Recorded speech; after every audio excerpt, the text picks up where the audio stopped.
Me ajuda aí, viu, John? Me ajuda aí a pregar. Com esse teclado bonito aí, meu irmão. Deixa eu fazer uma pergunta para você. Tá um vazio aqui, um vazio. O que foi que houve, pôr no fundão? A partir da próxima sexta-feira a gente vai fazer aquela arrumação, não fica todo mundo perto daqui. Fica um para lá, um para cá, um para cá. Hoje vai passar. Próxima sexta-feira vou deixar já avisado aqui na igreja. Como está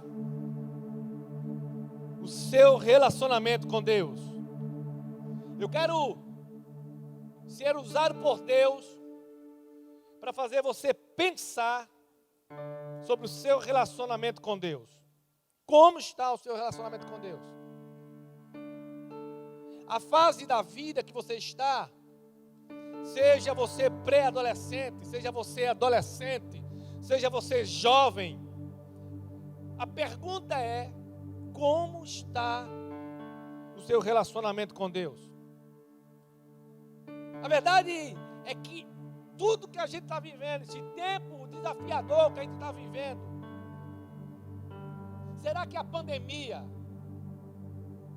e tudo que nós estamos passando fez com que a gente esfriasse o nosso coração em relação a Deus? Será que a pandemia é culpada por agora eu ter esse esfriamento no meu coração? Será que a culpa é da pandemia? Ou sei lá, eu não tenho, ou você não tem um relacionamento constante com Deus? Ou será que a gente tem que olhar para a pandemia como um teste para olhar para o nosso coração? E a gente começa a perceber algumas coisas, que o esfriamento espiritual e nosso relacionamento crescente com Jesus, a culpa não é porque faltou culto na igreja.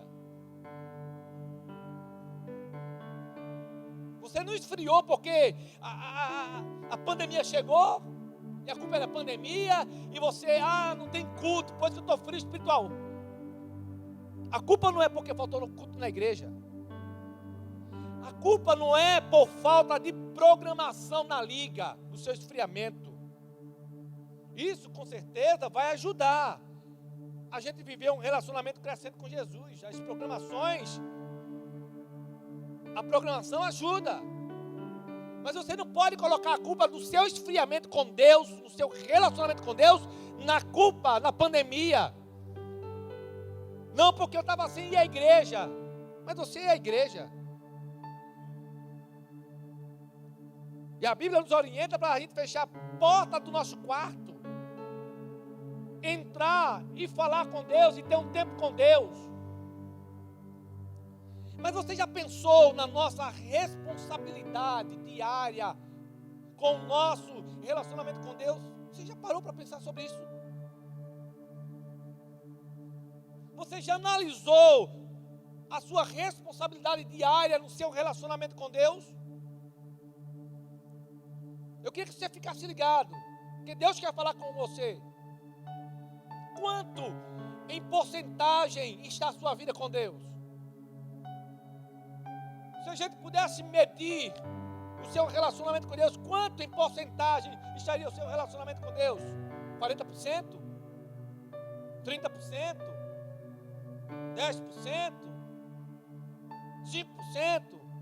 Não, Alex, 1% vagabundo. Menos 3%. Tem gente aí que está rindo aí, né? Eu estou ligado. Agora eu quero fazer uma outra pergunta. Qual que é a porcentagem de Deus, do cuidado de Deus para com a nossa vida? Você já parou para pensar sobre isso? Você tem motivos de gratidão a Deus ao longo do seu ano? Você tem motivo de gratidão a Deus? Então, quando a gente coloca na balança a porcentagem de Deus, a porcentagem de Deus vai estar lá em cima. E a gente está muito aquém de um relacionamento com Deus. Porque a gente mede o nosso relacionamento com Deus a partir do momento que nós estamos. Ou seja, se eu estou vivendo um momento feliz, eu estou bem no meu relacionamento com Deus. Se eu estou num momento de dificuldade, Alex. E às vezes é o contrário, se eu estou feliz, não, Deus que espere. Mas se eu estou triste, aí eu vou e procuro Deus, eu recorro a Deus. Mas está tudo bem, está tudo muito, sabe, tudo fera, tudo tranquilo. Aí eu esqueço de Deus, eu viro as costas para Deus.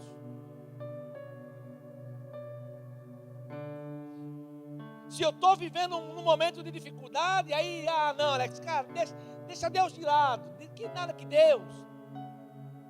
E aí eu quero falar sobre um jovem, que na verdade esse jovem, ele dedicou a sua vida inteira. Olha que legal. Ele dedicou a sua vida inteira a Deus. Em todos os estágios da sua vida, ele dedicou ao Senhor. E eu quero, de maneira rápida e objetiva, falar um pouco sobre um camarada chamado Josias. E o texto que a gente vai ler está lá na 2 Crônicas, capítulo 34, verso 1 e 2. Se você puder abrir a sua Bíblia, abre aí. 2 Crônicas, capítulo 34, verso 1 e 2. Esses dois versículos vão contar e resumir a história desse camarada chamado Josias. Está aí na Bíblia, viu? 2 Crônicas, capítulo 34. Olha o que diz.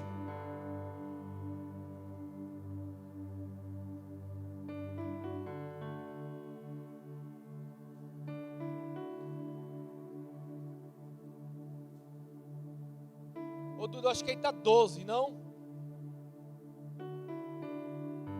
Vê o versículo 1 e 2. Por favor. Na Bíblia de você está assim, um jovem de 8. É isso mesmo? É? Um jovem de 8 anos que começou a reinar e reinou em Jerusalém por quantos anos? 31 anos. Ele tinha quantos anos de idade quando começou a reinar? 8 anos de idade.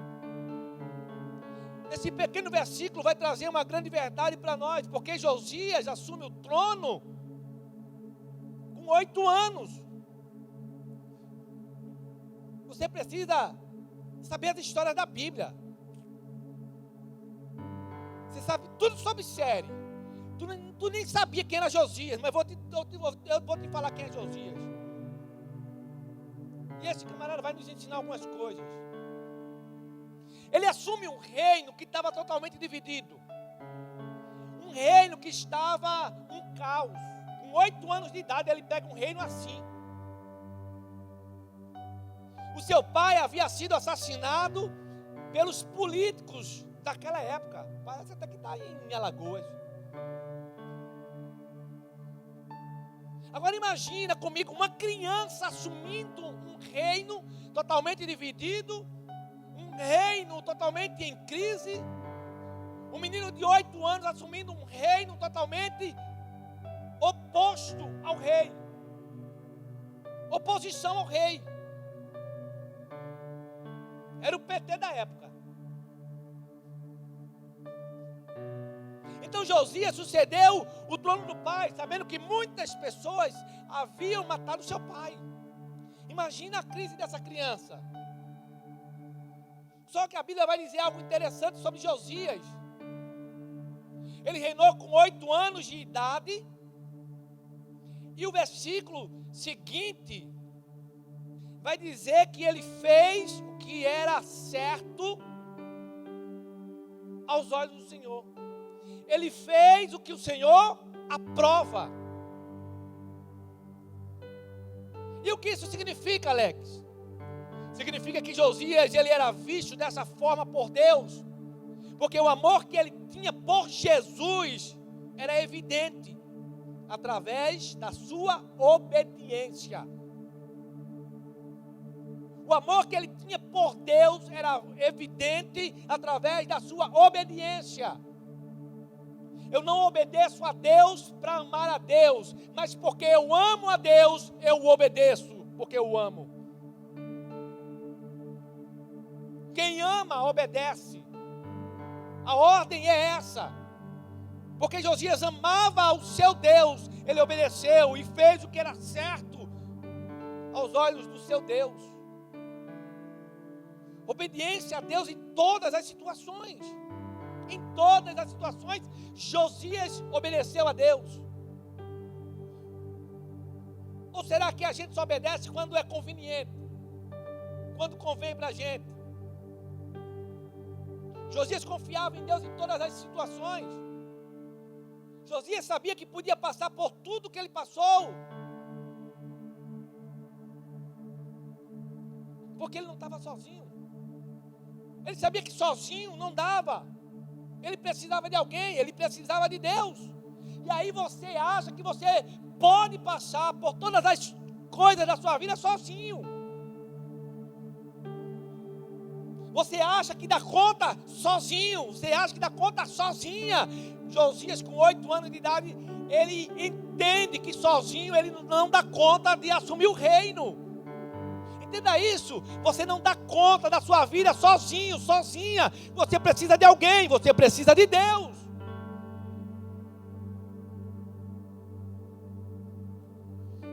E Josias aprendeu isso olhando vários exemplos. Josias pegou a história ali dos reis de Israel e ele viu que tinha a história de vários reis. E havia também a história de vários reis maus. Reis que fizeram tudo que não agradava a Deus. Josias pega o livro da história dos reis e começa a ver que tinha muitos reis que passaram por ali, mas a maioria dos reis fizeram coisas más. Desobedeceram a Deus, desagradaram a Deus.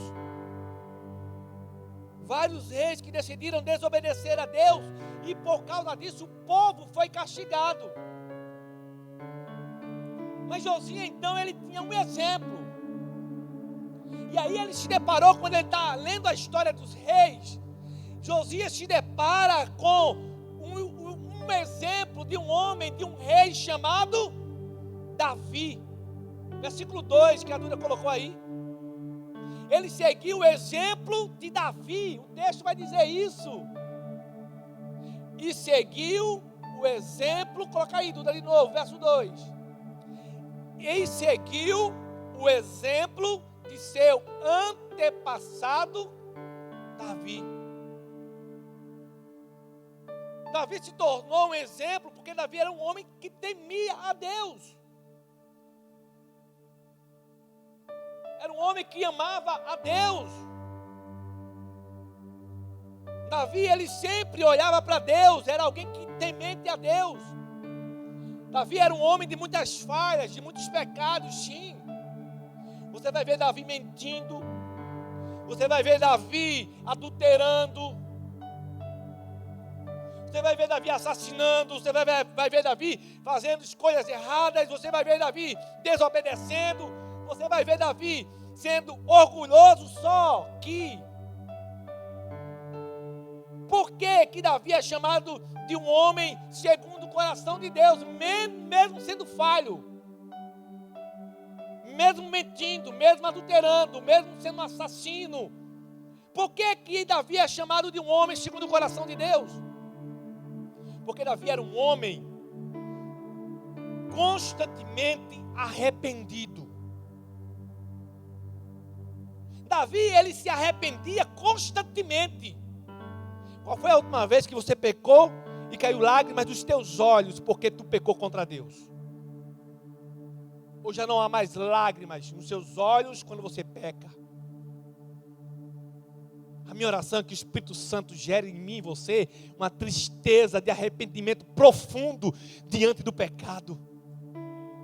Davi, mesmo mentindo, mesmo adulterando, mesmo falhando, mesmo fazendo escolhas erradas, Davi é chamado de um homem segundo o coração de Deus, porque ele se arrependia dos seus pecados.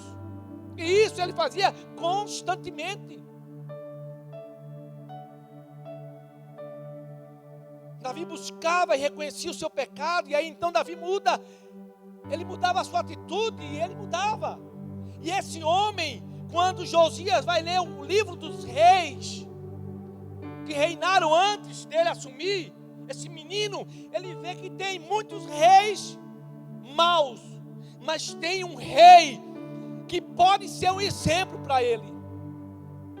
Alguém que ele pode olhar e dizer assim: eu vou seguir os caminhos, os passos desse homem. Davi era temente a Deus, Davi era alguém arrependido, Davi se tornou um exemplo, e Davi se tornou um exemplo para Josias. Josias resolveu não olhar para os outros reis, mas olhar para Davi.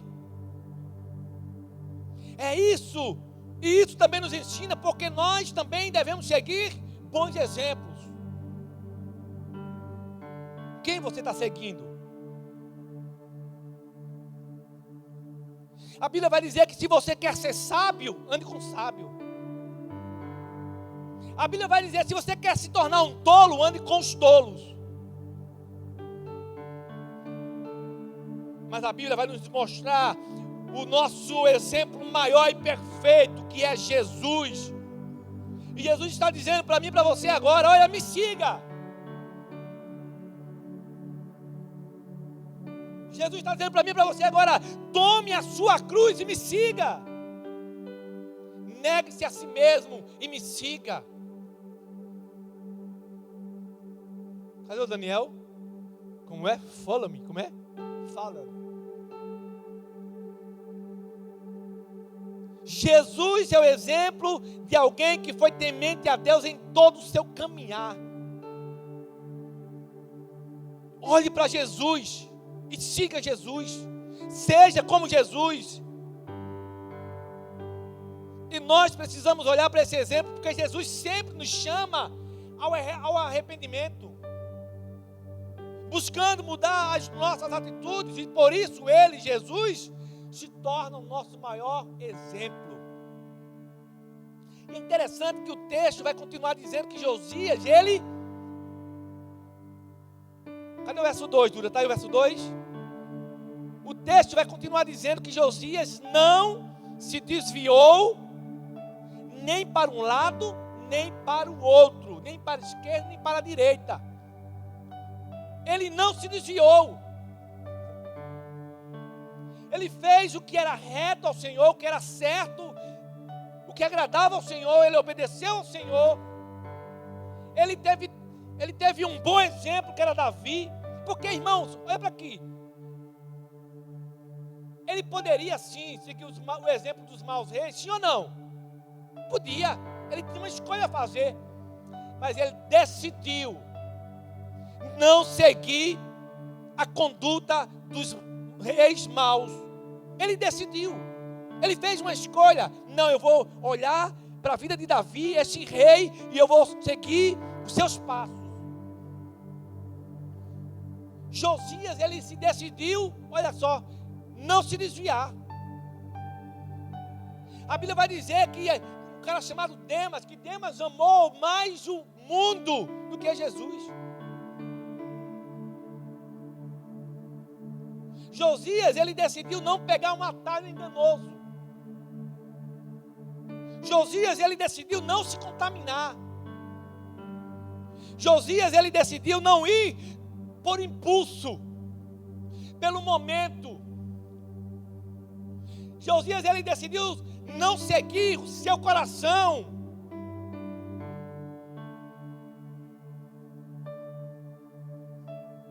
Quem sabe você chegou aqui e você segue o seu impulso. O momento pede isso, você vai e faz. O meu coração está mandando fazer isso. Aí a tua amiguinha que não conhece a Deus, que não ama a Deus, ela chega para tu e diz: amiga, siga o seu coração. Sabe quem está botando as palavras na boca da tua amiga? Satanás. Porque quando Deus chegou para Adão e Eva, Deus disse assim: não comam daquele fruto. Foi assim ou não foi? Foi ou não foi? Deus disse uma verdade. A verdade é: não coma. No dia que comer, certamente vocês morrerão. Aí quem foi que chegou lá no jardim do Éden? Quem foi? A serpente, o Satanás. E o que foi que Satanás disse? Não é bem assim não, Eva. Siga o seu coração. Siga o seu coração, Eva. Coma, experimente, desfrute. É algo maravilhoso. Você precisa de algo novo. Sai da mesmice, sempre comendo melancia, maçã. Isso, não, coma um fruto novo. Viva essa experiência, Eva. Satanás. Foi ele que mandou Eva seguir o coração. Então não siga o seu coração. Faça como Josias. Siga a voz de Deus. Siga a voz de Deus. Josias preferiu seguir uma bússola. Ele preferiu olhar para um GPS, o GPS de Deus, a palavra de Deus. O que sua amiga diz, o que seu amigo diz, está na palavra? Não está. Então, tchau, descarta. Mas se tiver com a palavra, beleza. Josias preferiu focar os seus olhos em Deus. Porque Josias sabia que tudo aquilo que ele precisava vinha de Deus. Tudo que você precisa vem de Deus. Tudo que nós precisamos vem de Deus. Josias decidiu não dar brechas para o pecado tomar conta do seu coração, pois ele sabia que o pecado iria fazer com que ele se perdesse como rei. O pecado, ele faz com que a gente se perca no nosso relacionamento com Deus. Josias não foi um homem perfeito. Ele era um homem cheio de falhas, mas a vida dele nos ensina algo importante. Por quê? Porque Josias, com 8 anos, ele se torna rei. Com 16 anos, ele decidiu buscar a Deus. Josias buscou a Deus para tomar decisões. Tu busca a Deus para tomar decisão? Ou tu age pelo teu impulso? Ah não, estou com vontade de beijar na boca, aí eu vou e beijo. Aí eu estou com vontade de ficar, eu vou e fico. Aí eu estou com vontade de namorar, eu vou e namoro. Eu estou com vontade de desobedecer meu pai, eu vou e desobedeço. Impulso. E Deus está dizendo assim: não haja movido pelos seus impulsos. Josias buscou a Deus para tomar decisões. Ele negou os seus desejos a fim de agradar a Deus. Que tal você negar? Que tal eu negar os meus desejos a fim de agradar o nosso Deus? Então Josias, ele tinha um coração que desejava a Deus. Você precisa ter um coração que deseja a Deus. Josias tinha um coração que desejava buscar a Deus, que desejava agradar a Deus. Só que o problema é que a nossa geração, ela decide ser seguidora de outras pessoas do que Deus. A gente procura ser seguidor dos YouTubers da vida. A gente procura ser seguidor de uma filosofia da vida. A gente procura ser seguidor de uma ideologia política. A gente procura ser seguidor de alguém que está em evidência nas redes sociais. A gente procura isso. E o que essas pessoas estão dizendo tem um peso na nossa vida maior do que aquilo que Jesus está querendo fazer na nossa vida. E Jesus te trouxe aqui para te dizer: para de seguir essas pessoas, para de ouvir o que elas estão dizendo, e começa a me seguir e ouvir o que eu tenho a dizer sobre você, porque eu é que sei os planos que tenho para a vossa vida. Sou eu que cuido de você, sou eu que sustento você. A gente tem A gente não procura mais na Bíblia uma orientação. A gente não procura a palavra de Deus para nos orientar. A gente procura ouvir os famosos. E o que eles fazem dentro da casa vigiada é o que você vai fazer aqui.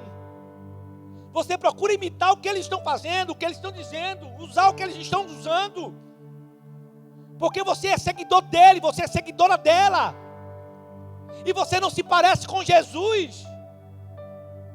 E Jesus está dizendo assim: para de seguir essas pessoas. Me siga. Me siga. Me siga. E aí a gente não tem mais uma vida com Deus. A gente tem uma vida espiritual fraca, raquítica. E aí você não tem mais tempo para Deus. E é interessante o que C.S. Lewis diz no seu livro, no livro que eu ganhei da Duda. C.S. Lewis, ele vai dizer assim: o plano é. C.S. Lewis, ele vai dizer: o plano é, seja e faça todas as coisas atrativas. Tire o tempo dessas pessoas. É no livro Cartas do Diabo ao Seu Aprendiz.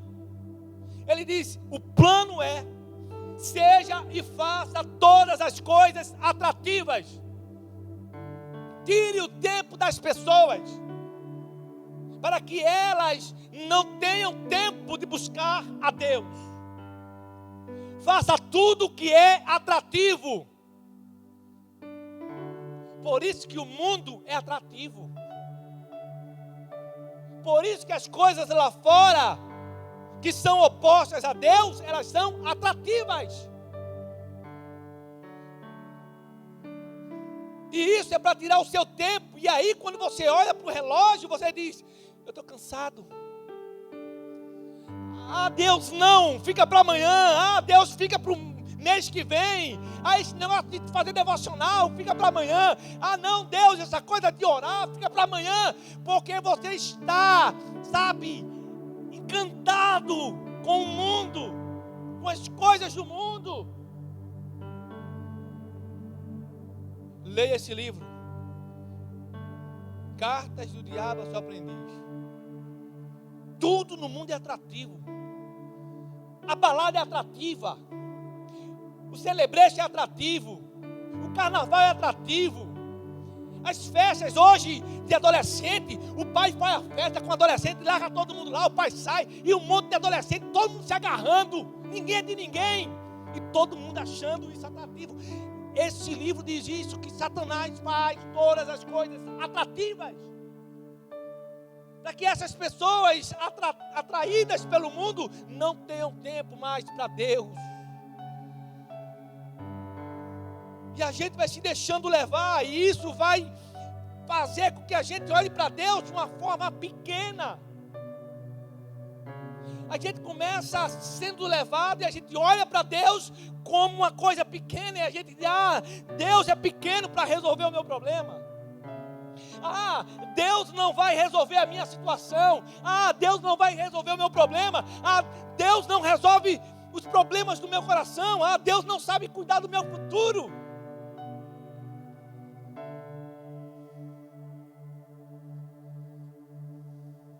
A gente então vai olhar para Deus de uma forma pequena. No filme, no livro As Crônicas de Nárnia, tem um momento que o Aslan se encontra com a pequenininha Lucy. Leia As Crônicas de Nárnia.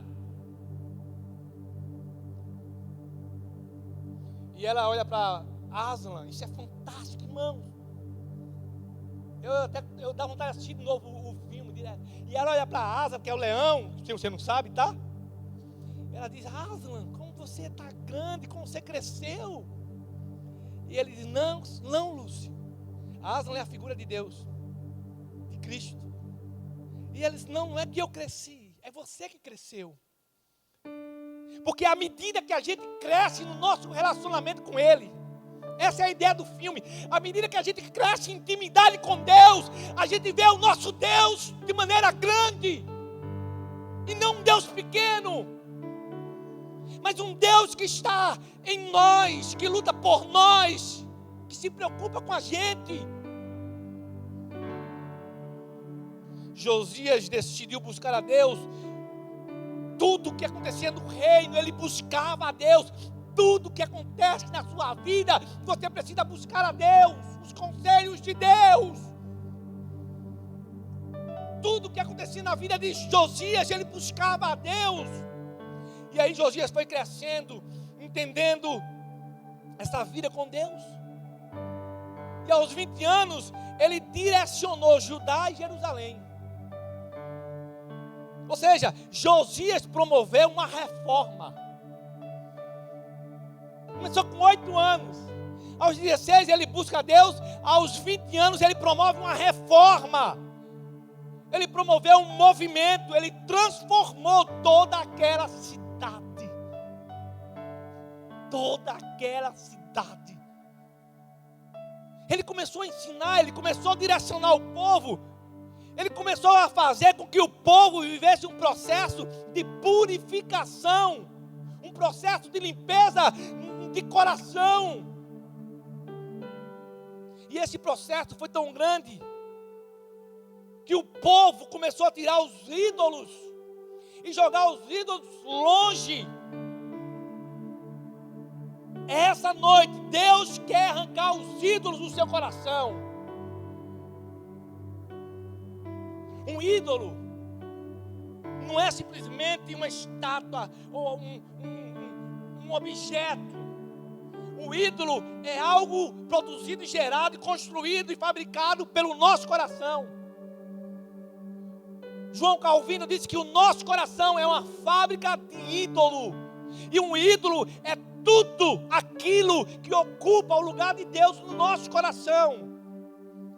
Aquilo que eu dou mais importância na minha vida, na minha agenda diária, que ocupa mais lugar na minha vida do que Deus, isso é um ídolo. Pode ser um amigo, pode ser um relacionamento, pode ser um paquerinha, pode ser um youtuber, pode ser se ocupar mais lugar na sua vida, mais tempo na sua vida do que Deus, isso é um ídolo. E Deus te trouxe aqui, hoje é noite de você quebrar os ídolos e jogar fora. A reforma foi tão grande que eles começaram a jogar os ídolos fora. Eles começaram a destruir lugares que iam conduzir o povo ao pecado.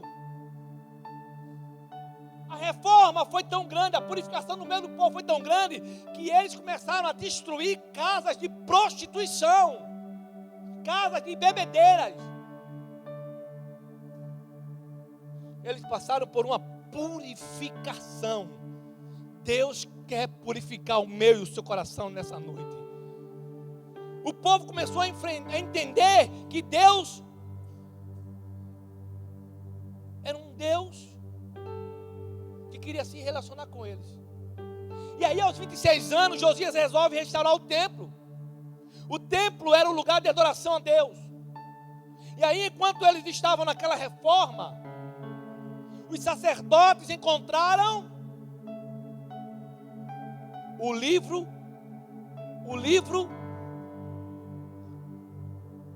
da lei. Se eles encontraram o livro é porque o livro estava perdido. A tua Bíblia virou poeira na tua casa?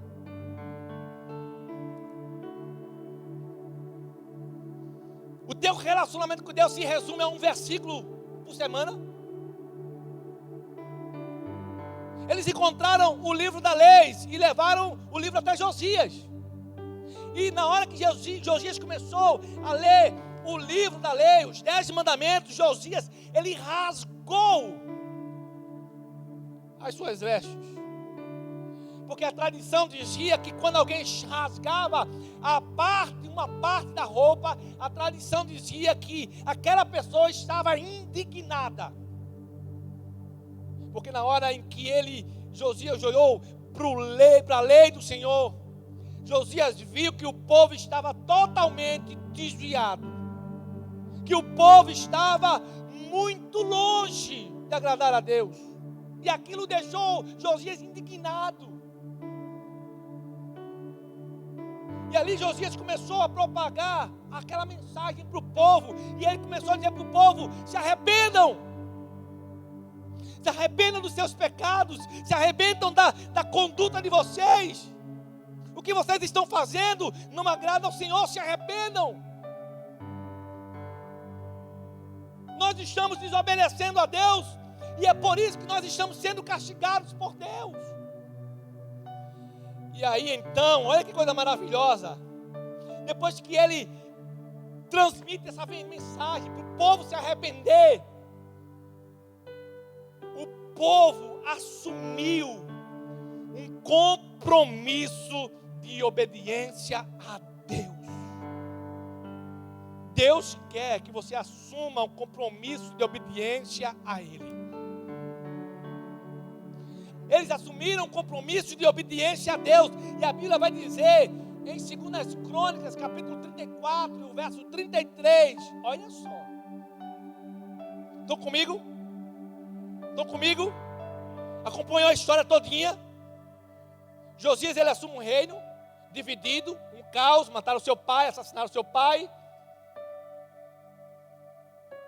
Ele decide buscar ao Senhor, ele consulta o Senhor. Ele vê em Davi um rei como exemplo. Ele faz o que agrada ao Senhor. Ele não se desvia dos caminhos do Senhor, permanece firme. Ele então promove uma reforma. Quando estão reformando lá, encontram o livro da lei.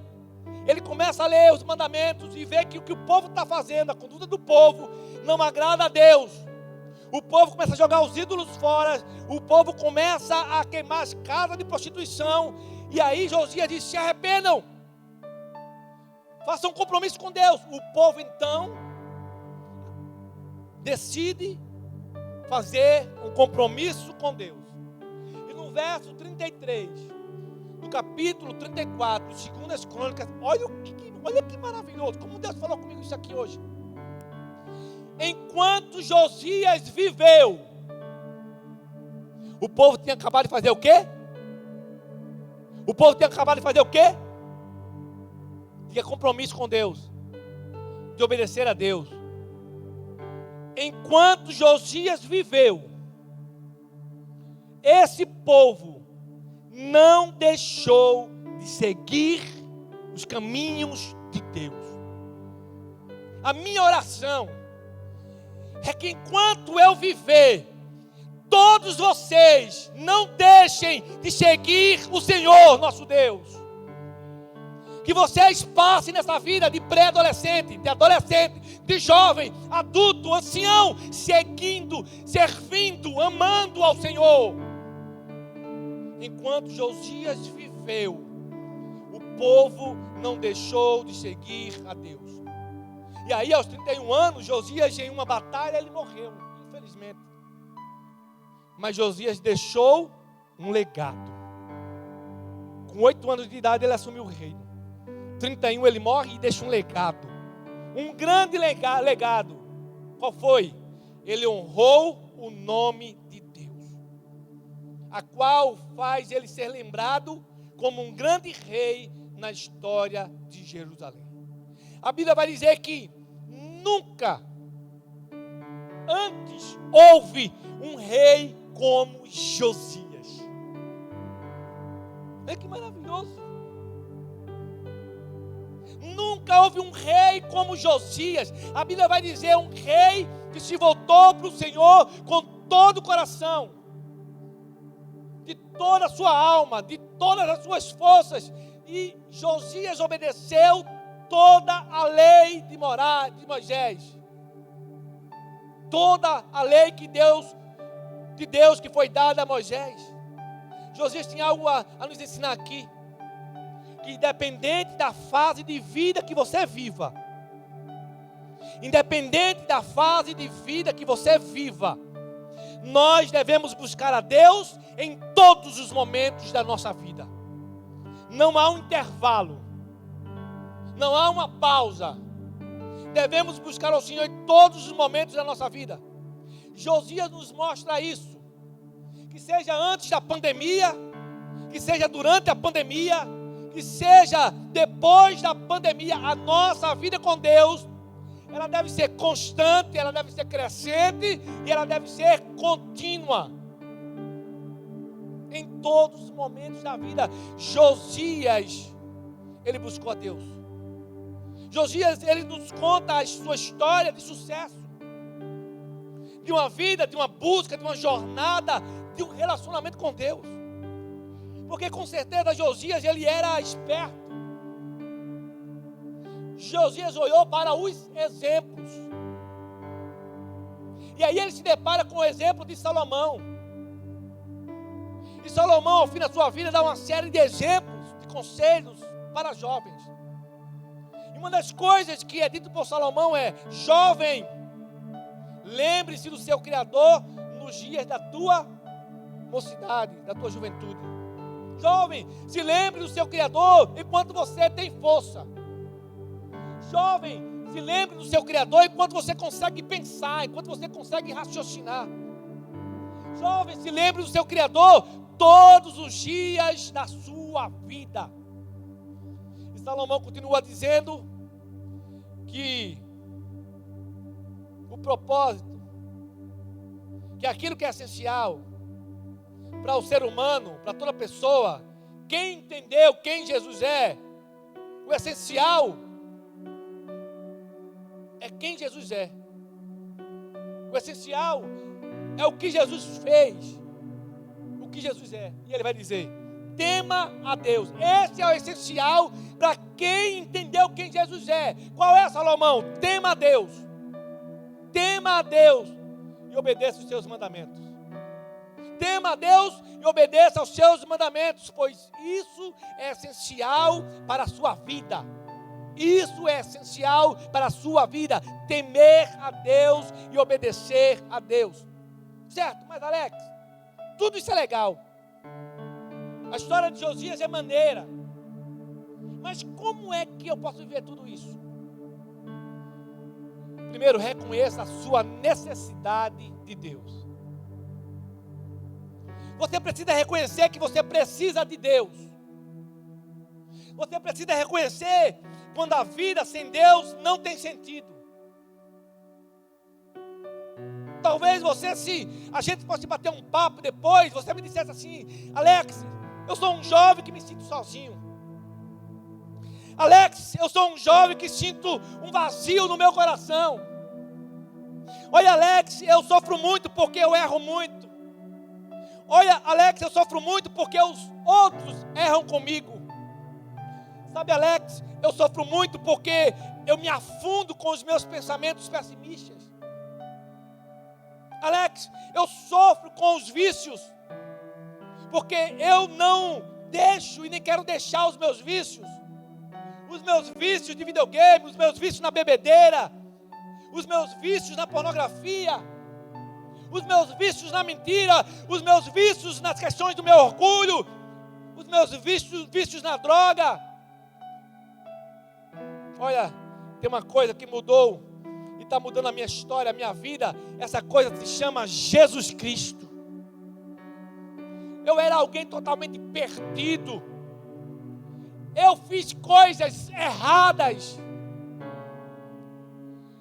Mas quando Jesus me encontrou, porque não fui eu que encontrei, foi Ele que me encontrou. Quando Ele me encontrou, quando Ele me achou, a minha história passou a ter sentido por causa dEle. O vazio da minha alma foi preenchido porque Ele entrou na minha alma. A minha vida ganhou sentido. A minha vida ganhou cores. E tem uma frase poderosa de Agostinho. E Agostinho diz assim: somente o Criador tem a capacidade de fazer o homem que Ele fez feliz. Somente o Criador tem a capacidade de fazer o ser humano que Ele fez feliz. Sabe quando, querido, querida, você vai encontrar? Porque você não vai encontrar a alegria em um sentimento e uma emoção. Você vai encontrar a alegria numa pessoa, e o nome dessa pessoa é Jesus. Então nessa noite você precisa reconhecer a sua necessidade de Cristo. Você precisa de Cristo. Eu preciso de Cristo. E a nossa vida só tem sentido se Cristo estiver na nossa vida. A vida de Josias vai me ensinar que eu preciso desenvolver hábitos de relacionamento com Deus. Eu preciso desenvolver, cultivar hábitos de relacionamento com Deus. Quando você acorda, quem é que primeiro fala com você? É o seu Instagram? É o seu Twitter? São as mensagens do WhatsApp? Você precisa desenvolver hábitos de relacionamento com Deus. Escute Deus falar com você. Quando você ora, você fala com Deus. Quando você lê a Bíblia, Deus fala com você. Não há silêncio de Deus para quem lê a Bíblia. Que Ele seja o primeiro pensamento e o último pensamento. Acorde lendo a palavra. Acorde e vá para a escola, bota no seu fone de ouvido um louvor que adore a Deus. E não uma cantora que defende o aborto. E não uma cantora que anda de maneira que não agrada a Deus. Escute louvores que glorificam o nome dEle. E viva a sua vida com isso. Eu estou malhando e eu estou com fone de ouvido aqui. Eu estou escutando louvores. E eu fecho os olhos. E o povo que chama de louco, que chama de louco. Eu estou malhando, estou escutando pregação. Porque eu estou malhando o corpo, estou malhando o espírito. Então que os seus pensamentos sejam invadidos, preenchidos pelas coisas de Deus. Aí depois você está triste, com depressão, angustiada, um vazio. Quem você está seguindo? Quem você está escutando? Quem você está lendo? Quem está te aconselhando? E Deus está dizendo assim: para de seguir essas pessoas, me segue. Me segue. Escuta os meus conselhos na minha palavra. E você vai viver muito melhor, muito feliz. Feche seus olhos.